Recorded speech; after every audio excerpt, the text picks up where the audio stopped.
King Edward VII, gregarious, flirtatious, self-indulgent, and the eldest son of Queen Victoria.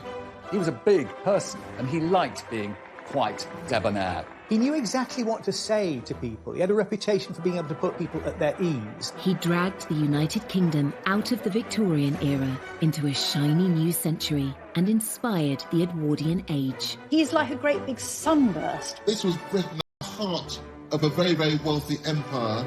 The Edwardians enjoyed a golden era. It is a time of great privilege and luxury. But no one ever thought Edward would be a success. They had very low expectations of him as a potential king. As king-in-waiting, he was written off as a useless philanderer with a long-suffering wife. The Prince of Pleasure, or Edward the Caresser. He does have lots and lots of affairs, lots of girlfriends. In this programme, we reveal the full extent of his scandalous private life. He's very happy to disavow Harriet in court, and that ultimately results in her being confined for the rest of her life in a lunatic asylum. How his beautiful wife, Queen Alexandra, stood by him. She was so tolerant of his misbehaviours, and maybe that also undermined her health. And ultimately, how this Playboy prince turned it all around to become one of Britain's most successful and popular monarchs who saved the royal family. The monarchy was really not fit for purpose. Edward did manage to pull it back quite quickly. He was truly the first people's king.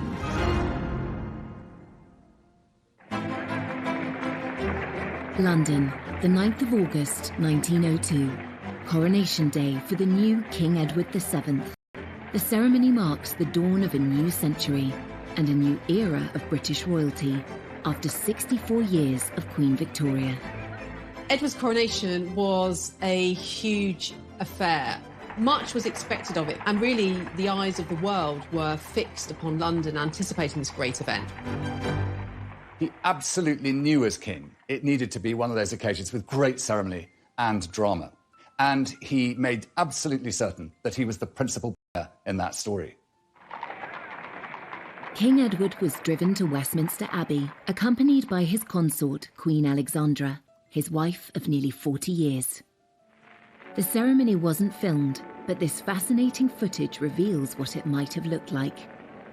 It was filmed more than a month beforehand in front of a charming painted backdrop of the Abbey. It was released on Coronation's spectacular triumph. It would pave the way for the Edwardian age, which would go on to last for more than a decade until the outbreak of the First World War. The Edwardians enjoyed the spoils of the British Empire in an era that would be known for its elegance in fashion and the arts, and its advances in design and technology. It was all a long way away from the gloomy formality of the Victorian age.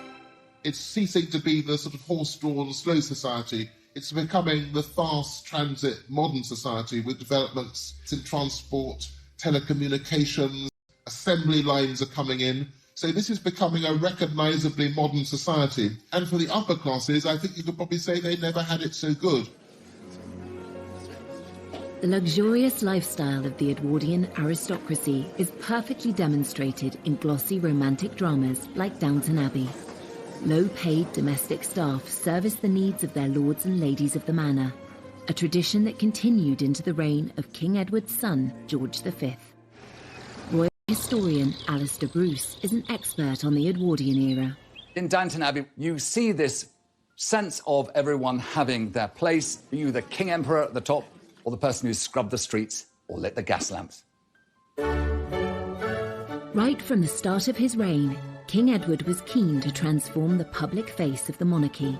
That included upgrading Buckingham Palace and building Admiralty Arch, transforming the Mall into a world-class ceremonial route.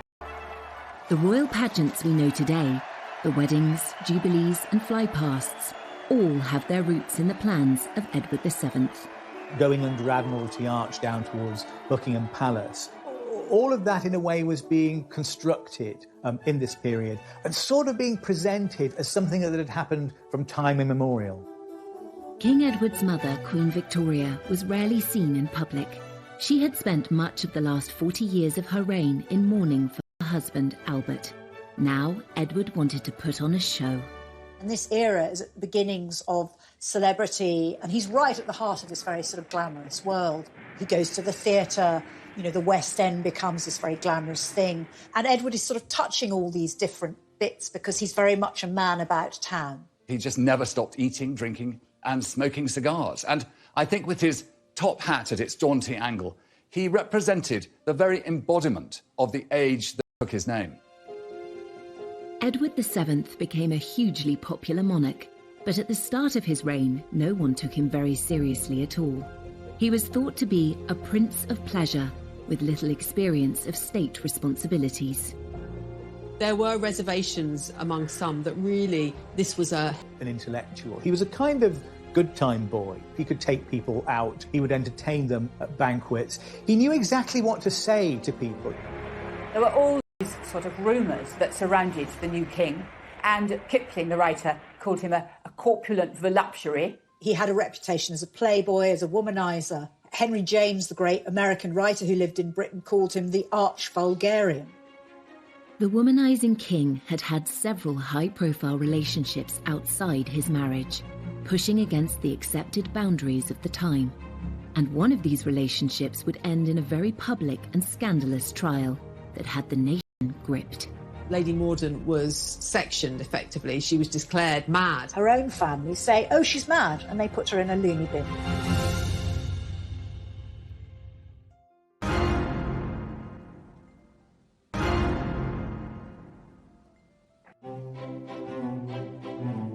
Before he became king, Edward VII had a reputation as a carefree prince of pleasure with dozens of mistresses. Known to his family and friends as Bertie, his first encounters with women took place when he was just 19, at a time when Queen Victoria and Prince Albert kept the life of their son and heir under strict control. Throughout time, human beings will find their sexual expression, and that was no different for aristocrats and even princes of the royal blood. And yet, for Bertie, it was difficult because he had parents who established such strong moral codes into which he was actually a prisoner.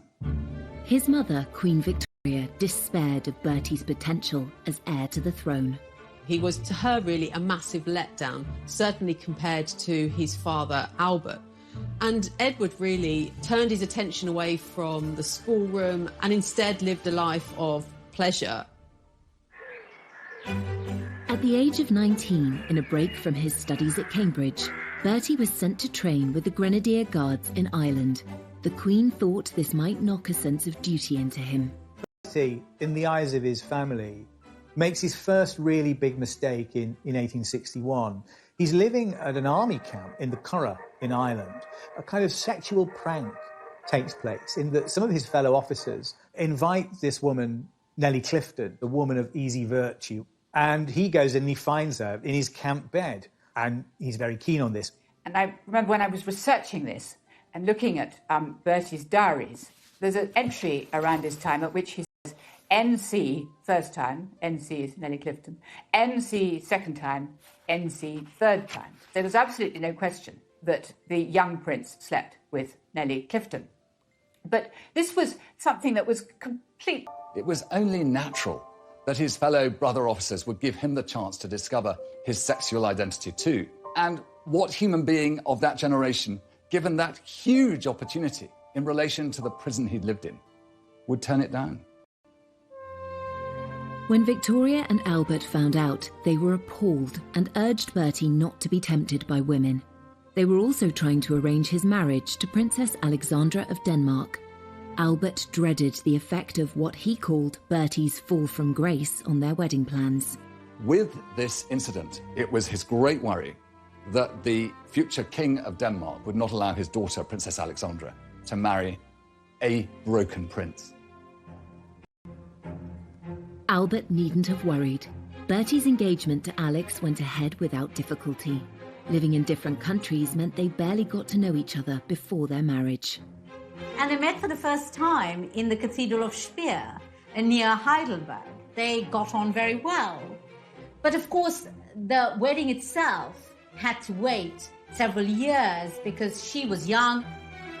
Alex was 16 at the time, the sweet-natured oldest child child of Prince Christian of Denmark. She was famously gorgeous. She was very lively.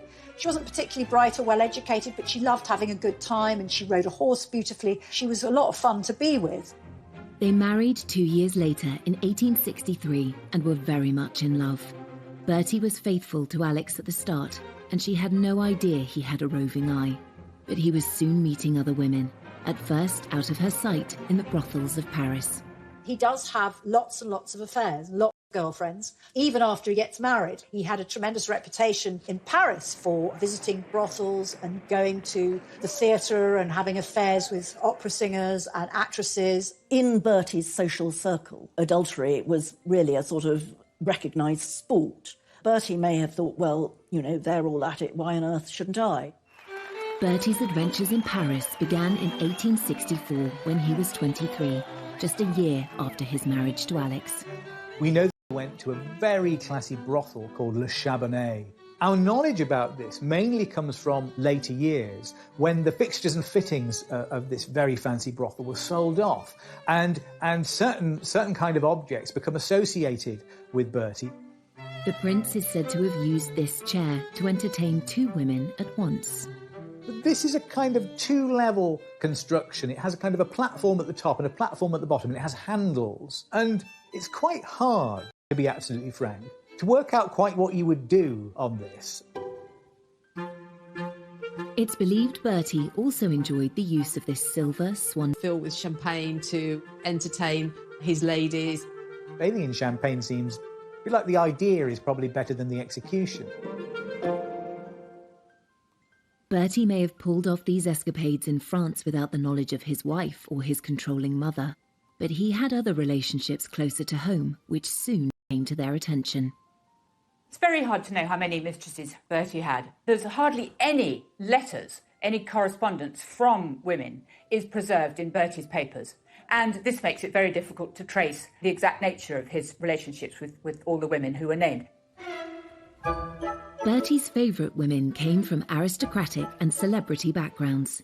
He would meet them at society dinners, dances, and even at the theatre. We know he had very much a soft spot for Wagner, but we also know that he liked a more kind of rumbustious sort of theatre, the sort of theatre in which people showed their legs.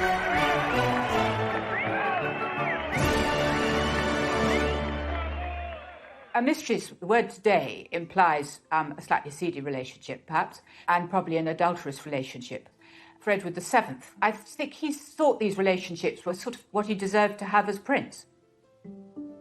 One of Bertie's best-known lady friends was Lily Langtry. He met her at a dinner party in 1877 when he was 35 and she was 23. She launched her acting career off the back of her friendship with Bertie. Lily Langtry was this married woman from Jersey whose father was a cleric. She arrived in London with her husband and very soon seemed to have charmed all of London society, including the Prince of Wales, who couldn't get enough of her. He showered her with very expensive gifts. They went to a party on board a ship, and the captain, for a joke, filled the cabins with laughing gas. And you can imagine that was a rather riotous occasion. When Lily wrote her memoirs, she played up her role as a royal mistress. But Bertie's surviving letters and diaries offer no evidence of a physical relationship. Really, a break came between them when she put a spoonful of strawberry ice down the back of his neck in public. And that was a line that she crossed, and the relationship really cooled after that. Lily had affairs with other young aristocrats and gave birth to a baby daughter outside her marriage. Bertie was quick to distance himself from Lily, but his intimate relationships with other women showed no signs of slowing down. His 30-year friendship with Lady Jennifer Churchill, the mother of Winston Churchill, started because Bertie was friends with her husband, Lord Randolph. One of the few relationships that's quite well documented, his letters to her survive because she'd come to luncheon. Very often there's a lot of sort of endearments, but it doesn't mean that this was a sexual relationship. In her lifetime, Jenny Churchill was rumoured to have slept with 200 men, but there is no hard evidence that Bertie was one of them. Winston Churchill is said to have asked her whether she thought she might be in with the chance of becoming the first lady of the bedchamber. The once close friendship between Bertie Lord Randolph Churchill suffered. One of the tensions in the relationship between Lord Randolph Churchill and Bertie was, of course, the fact that Bertie had this long-standing flirtatious relationship with Lord Randolph's wife. When Lord Randolph died of syphilis in 1895, Jenny sought advice in arranging his funeral. Among those she turned to was Bertie's wife, Princess Alexandra. Some of Bertie's mistresses were not unknown to Alexandra. They were from their mutual social circle. So Jenny Churchill did consult with Alexandra. This was about protocol, but it certainly shows this extraordinary attention at this time for preserving appearances. The minute there was, say, a court case because of a divorce, that led to, serious shutdown. But if it was sort of people were discreet, they could behave in quite an immoral way. One of Bertie's female friendships did lead to a divorce case and a serious scandal. It had begun in 1867 when he started calling on Lady Harriet Mordaunt. Her sisters were friends of Bertie's. Harriet Mordaunt was a young woman who was married off to Sir Charles Mordaunt, a rich aristocrat. Harriet was 20 and 12 years younger than her husband. When he went abroad on a fishing holiday, Bertie visited her in the country and watched her riding her 2 new white ponies. But Sir Charles came home early and found them together. Historian Anne Somerset is one of Harriet's descendants. He flew into a terrible rage, and the Prince of Wales made himself scarce. Sir Charles had the ponies dragged before Harriet, and the ponies were shot before her eyes. Worse was to come 8 months later, when Harriet gave birth to her daughter Violet. The premature baby made Harriet panic. The child sort of developed something slightly wrong with her eyes, and Harriet leaps to the conclusion that she's infected her with venereal disease. So she calls Sir Charles to her and she tells him that the child isn't his, that she's misbehaved with a number of men, including the Prince of Wales. Once again, Sir Charles flew into a rage. He ransacked Harriet's desk and found letters from several men, including Bertie. Bertie as witness, but in the end, rather than go to trial, Lady Mordaunt was sectioned effectively. She was declared mad. Her family, her own family, say, oh, she's mad, and they put her in a loony bin, rather than allow her to appear in court. Despite his wife's absence, Sir Charles pressed on with the trial.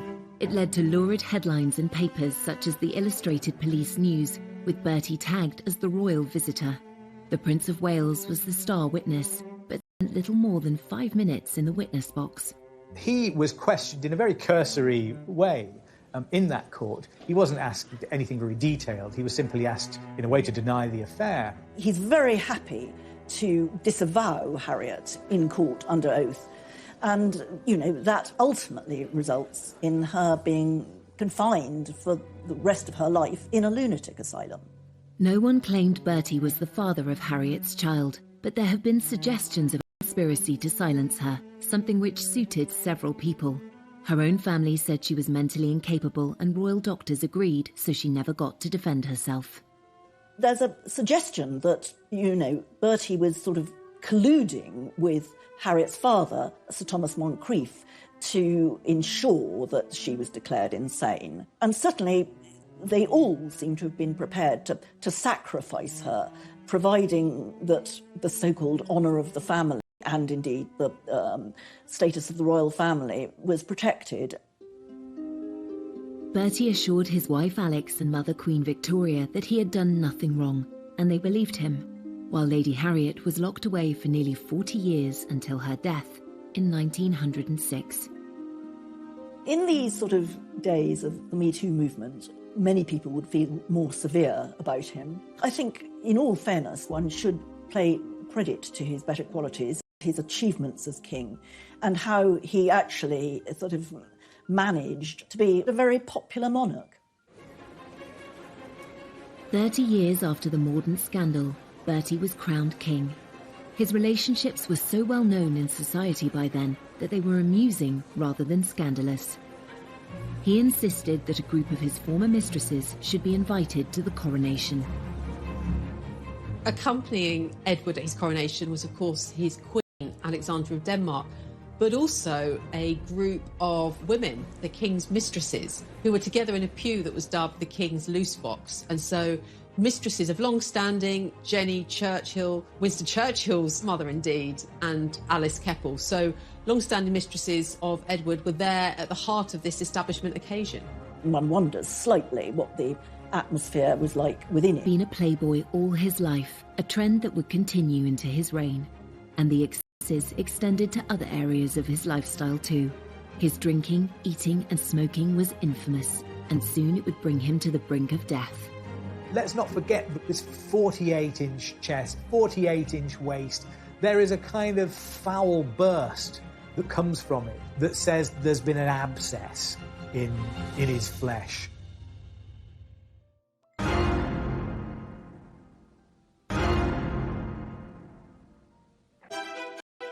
Edward VII spent more than 2/3 of his life with Alexandra of Denmark, his wife and queen consort.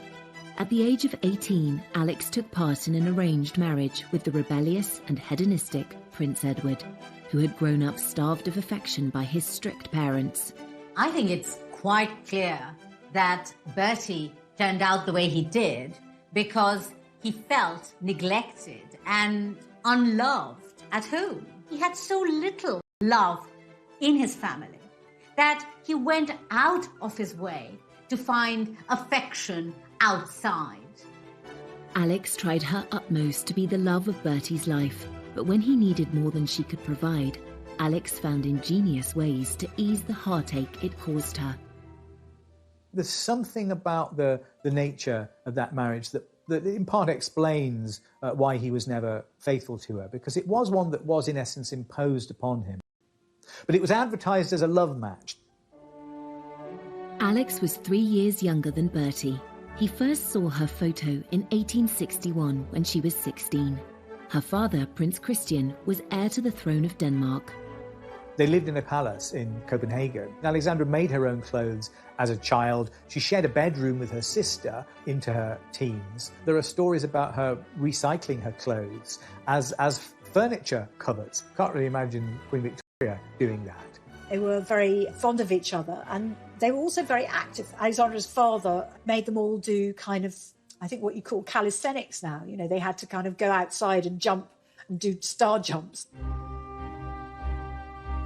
Bertie and Alex's wedding took place under a cloud.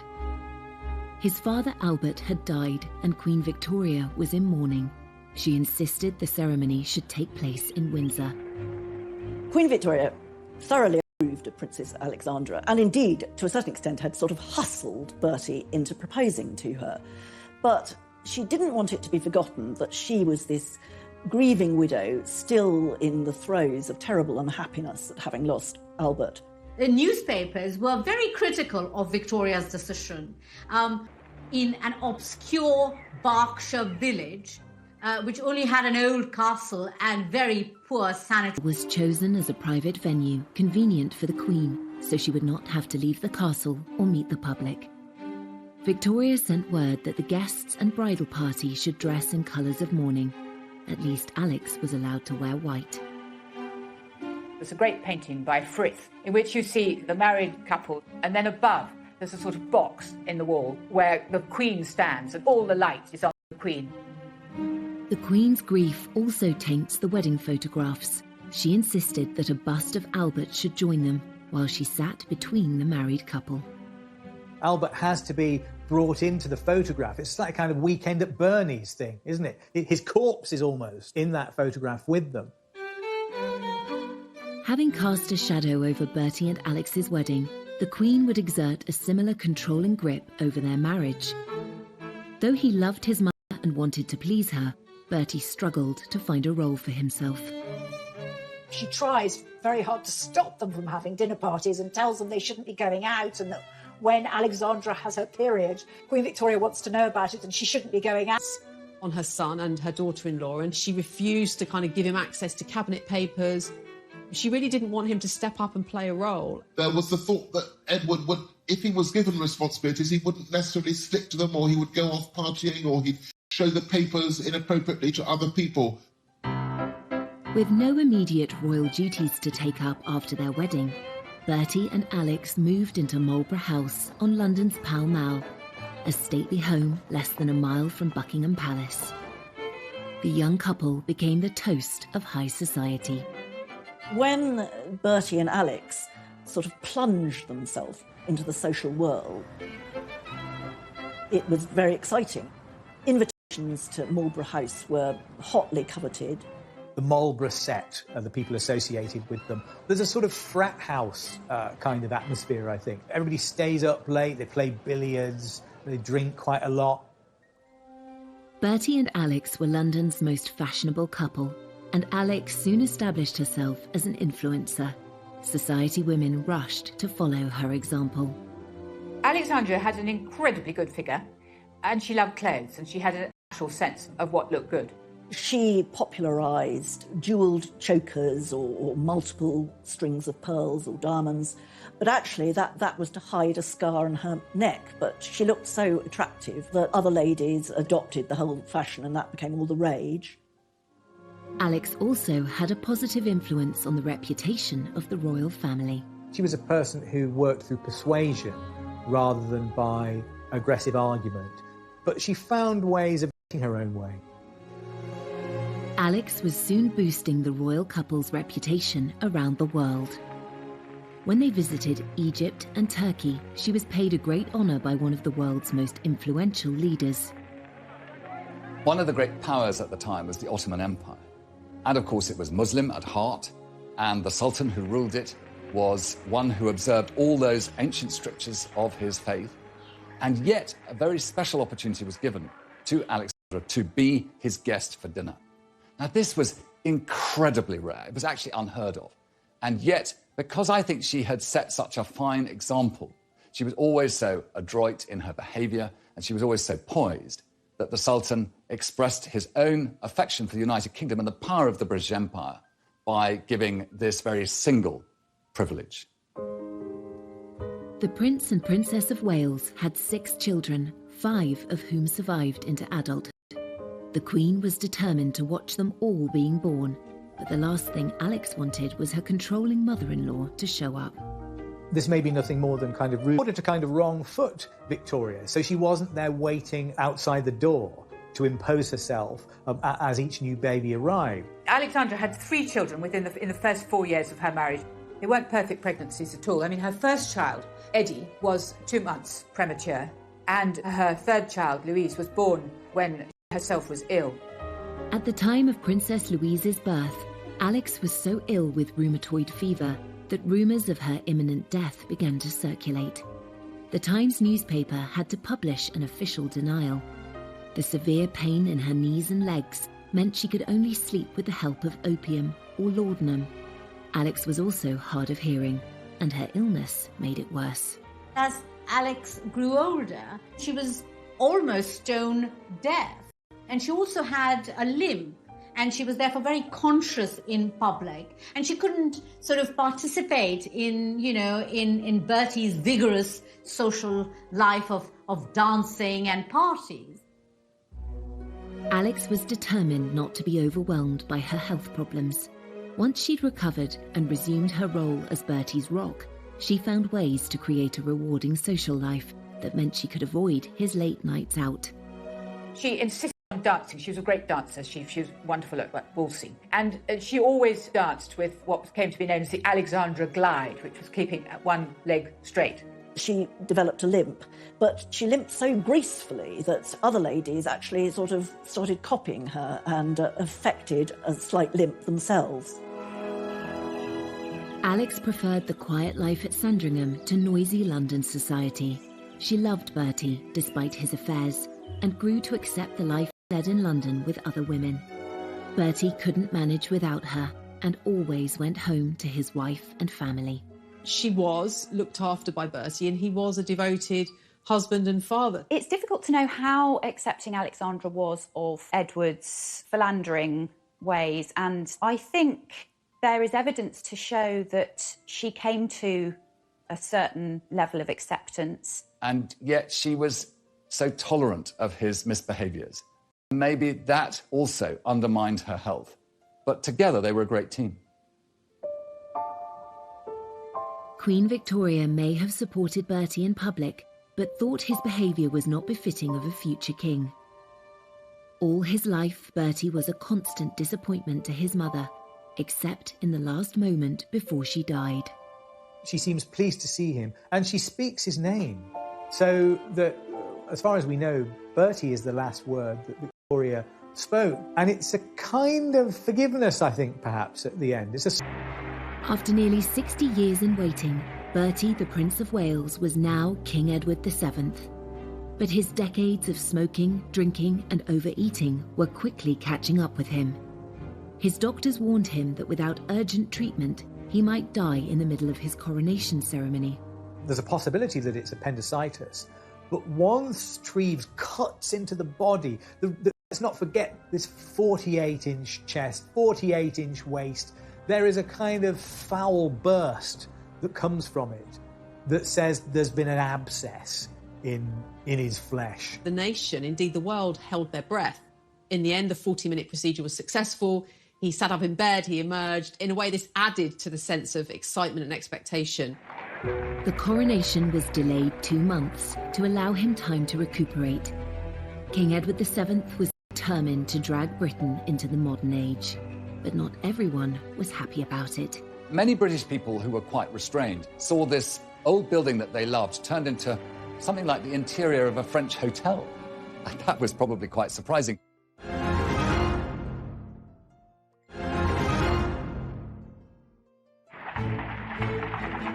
When Edward finally became king, he was determined to modernise the monarchy. The start of his reign heralded a new era of hope, optimism and creativity.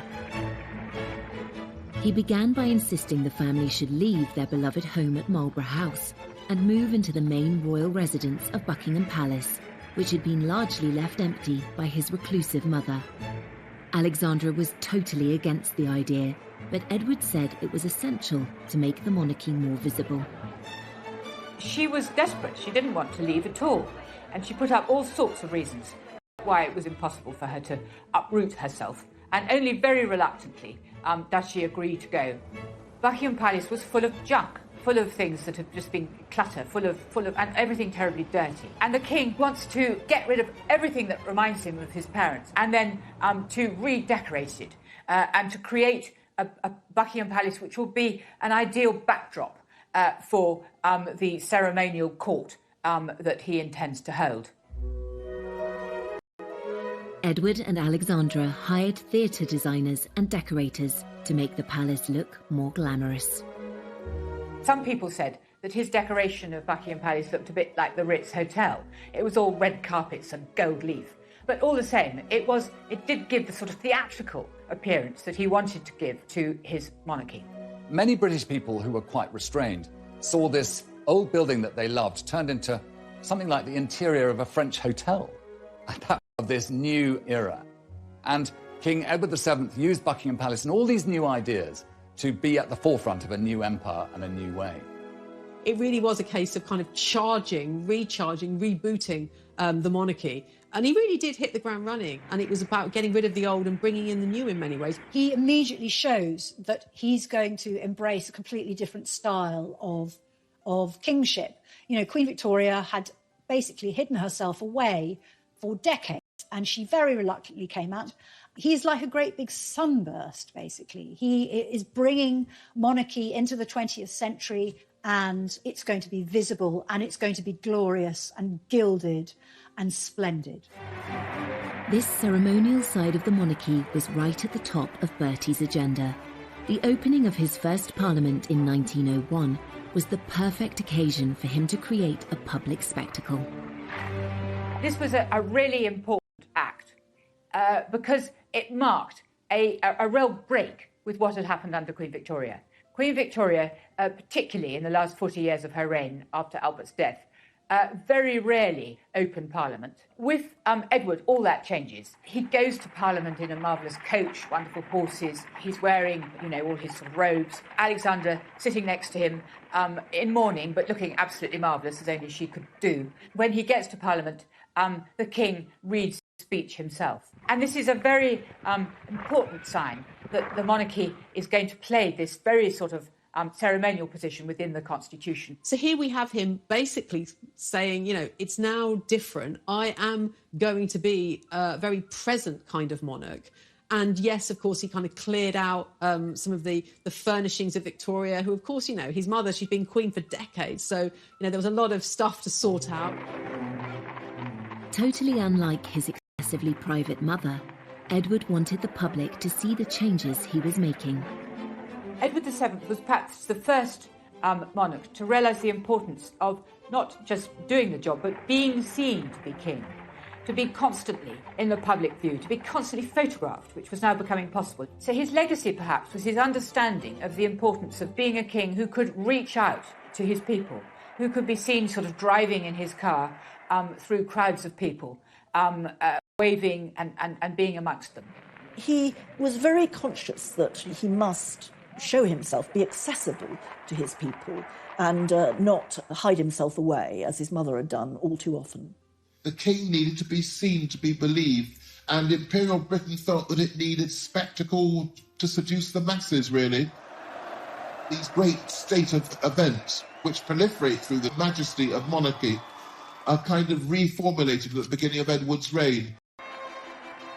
As Prince of Wales, Edward had already cultivated a reputation that was almost the polar opposite of his mother's. But as king, the traits which his mother had deplored in him, extravagance, lack of formality, became a real asset. I think there's one way in which you can really see Edward as embodying the spirit of his age, and that he is in a way a kind of anti-Victorian. That whole decade is shaped by the desire, I think, to put the 19th century behind it.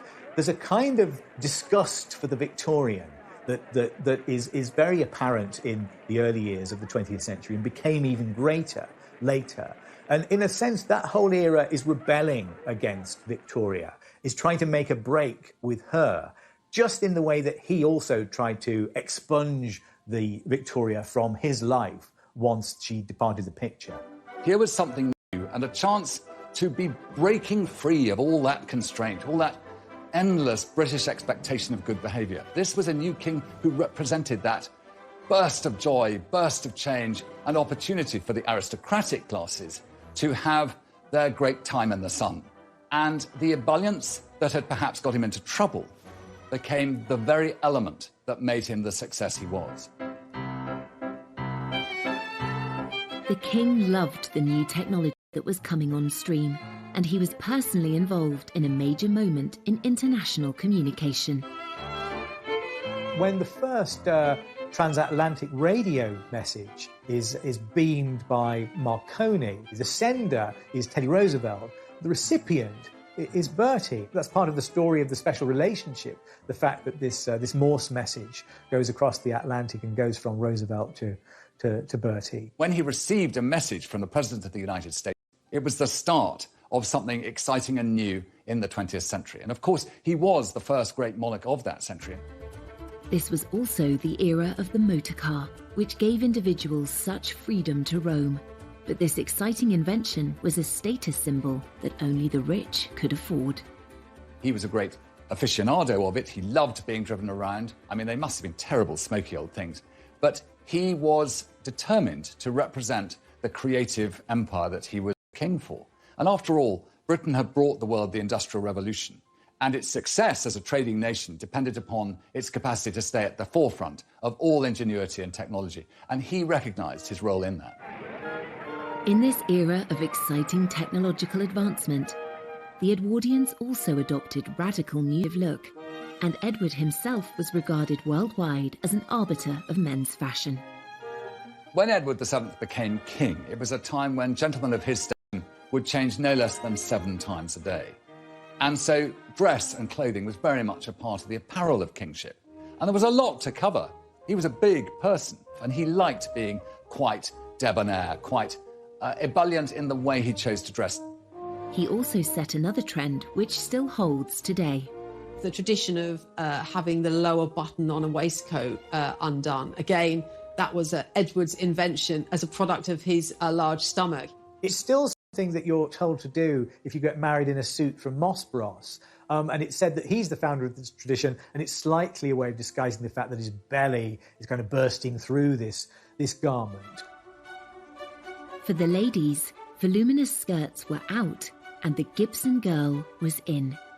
Named after an American artist, this embodiment of the ideal Edwardian woman was slender, with an ample bosom and hips, and hair piled up on her head. It's a period of great change in women's fashions. That Gibson girl look, with the waistline going higher and the neckline going lower, and all of those enormous picture hats that would have been a great annoyance to anybody in the cinema, I think, or in the theatre. The actual materials that were being used to craft these fantastic ensembles was very much about creating a sense of richness.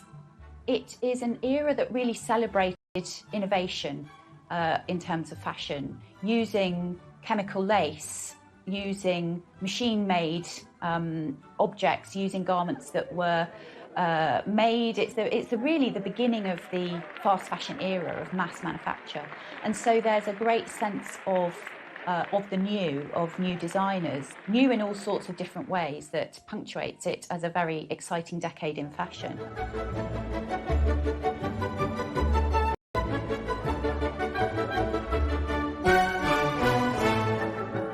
Under the fun-loving king, the leisure and pleasure industries boomed.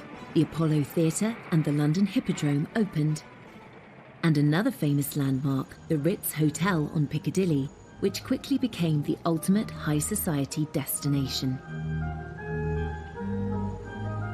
The king was a big fan and loyal client of hotelier Cesar Ritz. As these elegant vintage photographs demonstrate, the glitzy new hotel's groundbreaking features included ensuite bathrooms, double glazing, walk-in wardrobes and beds made of brass rather than wood, the definition of luxury. There's also an interesting architectural term here that we can call the Edwardian Baroque. You know, you've got buildings that are on the inside are extremely modern, like the Ritz Hotel, which has a kind of skyscraper structure. It's steel inside there. But the outside of it, you'd think it was, it was something that had dropped down from the Palace of Versailles. It's very ornate, it's gold leaf. When you're walking inside it, it's like a kind of Versailles Hall of Mirrors effect. Everyone hankered for a taste of the high society glamour of Edward's lifestyle. Even if the Ritz was a little beyond their means, they too could enjoy the sophistication of taking afternoon tea at one of the many corner houses, maisons, that sprang up across the country, especially those belonging to the Lyons Corner House chain. Life might have been fine and dandy in Edward's Britain for those who could afford it, but there was a less golden side to the golden era. A huge divide between the haves and have-nots. It's probably too easy to sort of forget about the fact that all sorts of people were actually living in considerable hardship.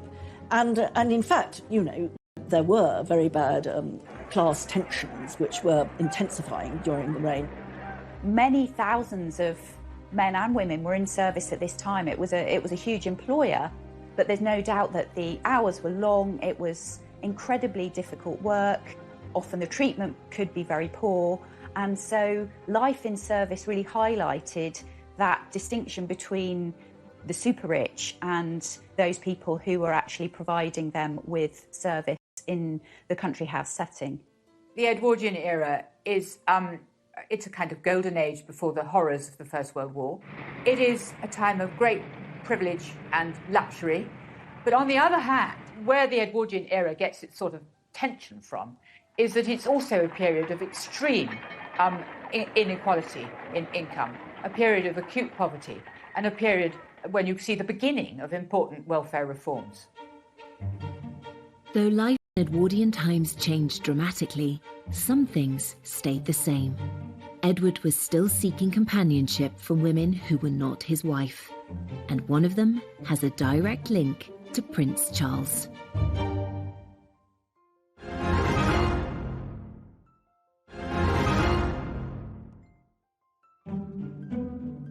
Bertie had strayed throughout his marriage, and that didn't change when he was king. And one woman had the dubious honour of becoming known as his last mistress. Alice Keppel was famous before she started her affair with Edward because she was, dinner parties were a hot ticket because lots of politicians and, famous aristocrats would be there. People are made to understand that if they want to have the king to dinner or if they want to have him to stay, Mrs. Keppel must come too. So she constantly accompanies him and she has a very good effect on the king. She was able to put him in a good mood. If you wanted something out of the king, the best thing was to ask Mrs. Keppel and she will get the right answer. She was witty, she was quick, she was interested in politics. She was able to act as a kind of bridge between the king and some of the liberal leaders with whom he didn't get on very well, people like Lloyd George. Basically, they both enjoyed being with each other. I don't think it was a very passionate affair, but it was a sort of... it was rather a grown-up relationship. Mrs. Keppel is very interesting because she is much younger than him and the relationship is one of companionship and friendship. I don't think it is necessarily the same sort of sexually promiscuous relationship that he may have enjoyed in his youth. There's an interesting way that history repeats itself in the relationship between Bertie and Alice Keppel because, of course, two direct descendants of those people are Prince Charles and Camilla Parker Bowles. Camilla, the current Duchess of Cornwall, happens to be the great-granddaughter of Mrs. Keppel. It says something about what I'm going to call a kind of class consciousness that goes down the generations here. These are people who are all from the same part of society. They all had relationships with each other. Those lines of descent follow, and all their great-great-grandchildren still all know each other. So I think it says something about a kind of continuity of social life and possibly a continuity of mores from the beginning of the 20th century to the end of it. Two women played a crucial part in shaping the king Bertie became. Mrs. Keppel helped him to broker his relationships with the leading politicians of the day. Meanwhile, his wife Alexandra was by his side on big state occasions, helping him wow the crowds and also throwing herself into charity work. Alexandra was strong-minded and she had a very strong sense of dress. And she also had a sense of theatre. The night that mourning for Queen Victoria was due to end, there was a court ball, and she was repeatedly asked if ladies were still expected to be in black. And she was very evasive. She managed not to give any sort of answer. So the lady guests took the decision to play safe and all came dressed in black. Suddenly the doors open and Alex enters looking sort of radiant, stunning, all in white with diamonds and sort of so bright plumage, whereas all the others were like sort of dowdy crows. Her lady-in-waiting described it as that she was shining like a star in the night sky, and it was a declaration of her prominence, that she was, compared to the London ladies, as she called them, she was the most prominent woman in the room. As Bertie continued being unfaithful to her, Alexandra found all manner of ways to communicate her displeasure. Alexandra was clever at managing Edward and punishing his indiscretions fairly subtly. She was deeply hurt and often humiliated by Bertie and his shenanigans, especially because it was impossible to keep it private. And one of the ways in which Alex responded to her husband's affairs was to take herself out of the picture almost completely. You know, she travelled to visit relatives in Denmark or Russia or travelled in the Mediterranean, making it very clear that she wanted to distance herself from her husband because she disapproved of his actions. And there was another surefire way to put him in his place.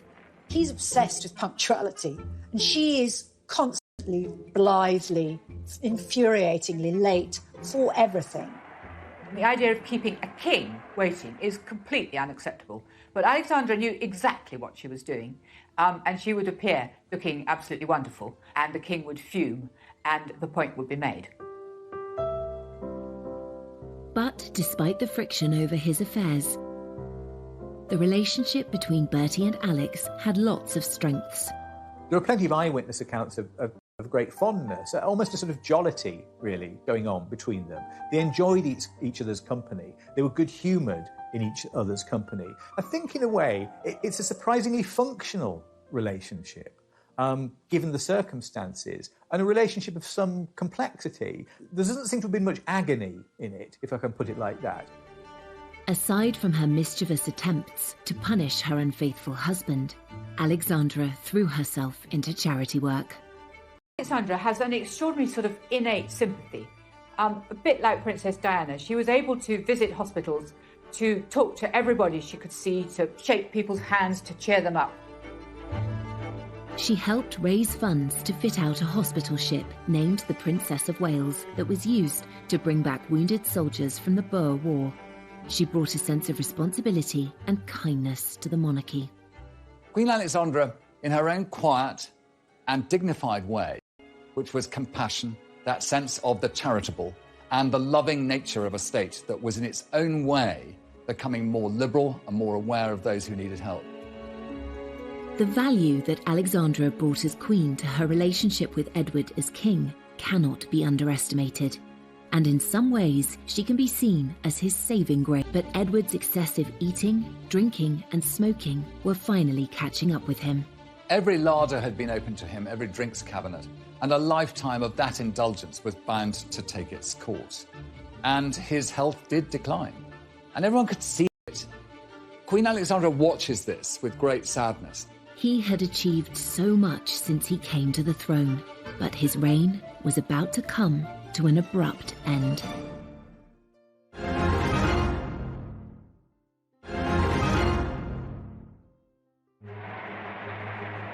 Edward VII was the first king to foster a truly public persona and to be toppled from their thrones. After so many years where the Queen just hadn't been visible, and there really was a sort of rising tide of republicanism, it seemed that the monarchy was really not fit for purpose. It was out of touch. It had lost its way in many ways. So it was quite remarkable, really, that Edward did manage to pull it back quite quickly.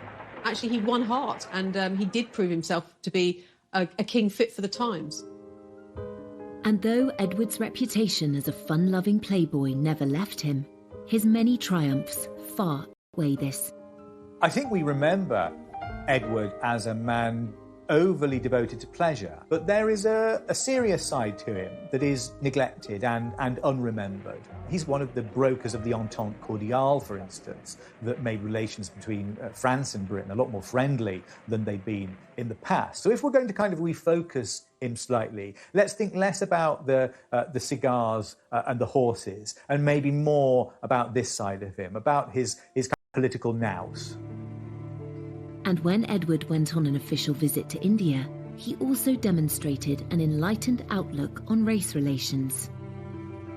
He was deeply shocked by the behaviour of some of the British officials out there, and he came back determined that something must be done to stop the racist behaviour of the English against the Indians. He writes home to his mother that all the people in India would be far more accepting of our rule if he actually treated them with firmness but kindness, not with brutality. He had defied all expectations of him, particularly those of his mother, and he was determined to make sure he didn't make the same mistakes with his own children as she had with him. Edward sets about training his son up to be king. He makes sure that George has a desk next to him. He makes that part and parcel of what you do for an heir, is that you prepare them. Towards the end of 1909, Bertie's health was failing. He just won't look after himself. He goes on smoking cigars. He goes on eating huge amounts. He finds it harder and harder to walk. Basically his body gives out on him. Alexandra returned from a trip abroad to find him seriously ill. And on the 6th of May, 1910, Edward suffered a series of heart attacks. But even at this difficult time, the king's mistresses were never far away. Mrs. Keppel had a letter which the king had written to her, telling her that if ever he became ill or was on his deathbed, she produced this letter, and Alexandra on the strength of this, allows Mrs. Keppel to come and say her goodbyes to the dying king. And Mrs. Keppel, when she saw him so ill, has a sort of hysterical fit, starts weeping and making a lot of noise and being very sort of what you don't want to have in a sick room. So she's bundled out of the room, and shortly afterwards the king dies. After he dies, Alexandra has his body laid out at Buckingham Palace for 8 days. His sudden death produces a sort of extraordinary, massive outpouring of public grief. The shops are all draped with black, people are in tears, and his son George makes the decision Edward VII should lie in state. And at Westminster Hall, his coffin lies, and for several days the crowds come filing past. You know, the queues go stretching right through the sort of streets of Westminster. People wearing black, people of all classes, you know, a lot of poor people, not just the rich and the privileged.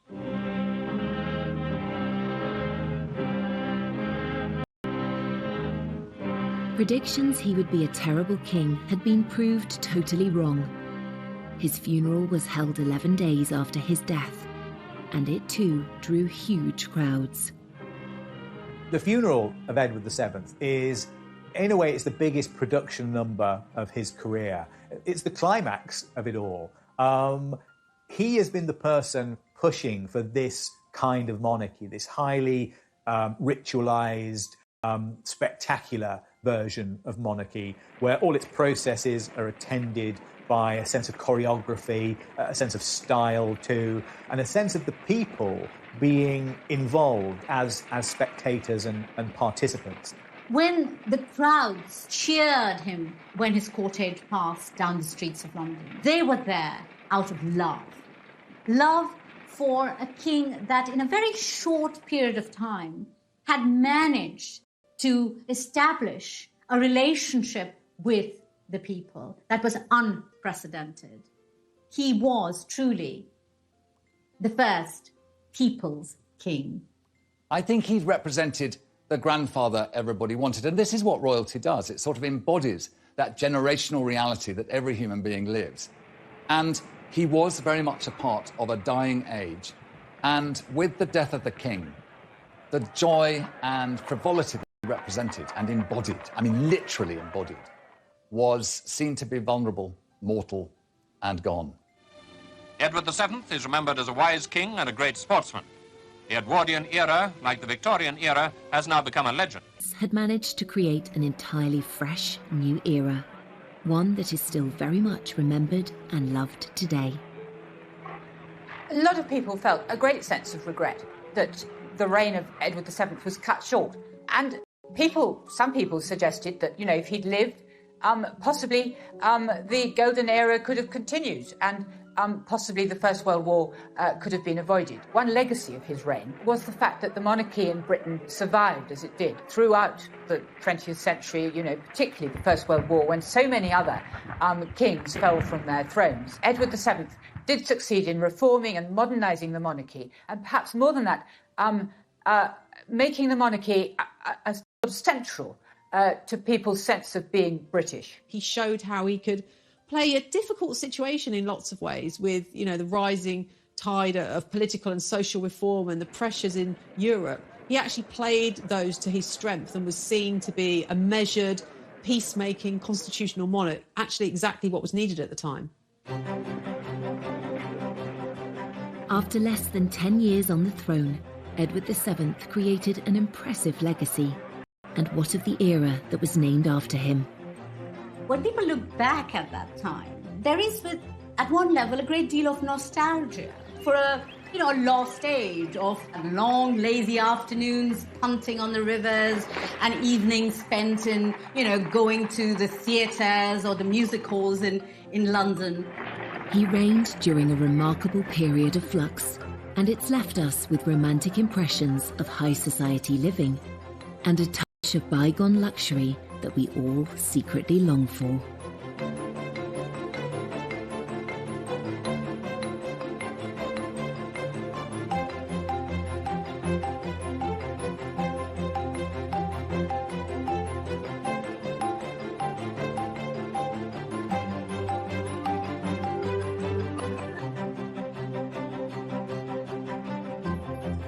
how this Playboy prince turned it all around to become one of Britain's most successful and popular monarchs who saved the royal family.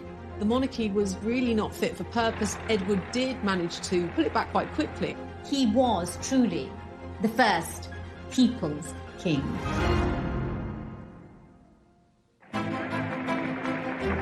London, the 9th of August 1902. Coronation Day for the new King Edward VII. The ceremony marks the dawn of a new century and a new era of British royalty after 64 years of Queen Victoria. Edward's coronation was a huge affair. Much was expected of it, and really the eyes of the world were fixed upon London, anticipating this great event. He absolutely knew as king it needed to be one of those occasions with great ceremony and drama. And he made absolutely certain that he was the principal player in that story. King Edward was driven to Westminster Abbey, accompanied by his consort, Queen Alexandra, his wife of nearly 40 years. The ceremony wasn't filmed, but this fascinating footage reveals what it might have looked like. It was filmed more than a month beforehand in front of a charming painted backdrop of the Abbey. It was released on Coronation. Spectacular triumph. It would pave the way for the